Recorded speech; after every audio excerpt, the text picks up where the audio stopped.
malauri ng sahod. Una, sibuyas na sahod. Ito yung sahod na kapag hinati-hati mo sa gastusin, mapapaluha ka. Pangalawa, pampapayat na sahod. Ito yung sahod na habang tumatagal, pakonti ng pakonti, ang natitirang pangkain mo. Pangatlo, magic sahod. Ito naman yung sahod na konting kumpas lang ng kamay at abracadabra. Wala na siya. Pang-apat, malabag yung sahod. Ito yung sahod na di ka sigurado kung kailan ito darating at kung gaano ito tatagal. Panglima, corning pelikulang sahod.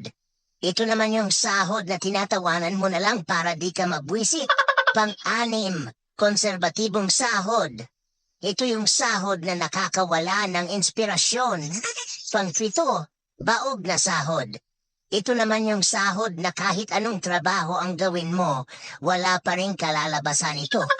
Pang-walo, reglang sahod.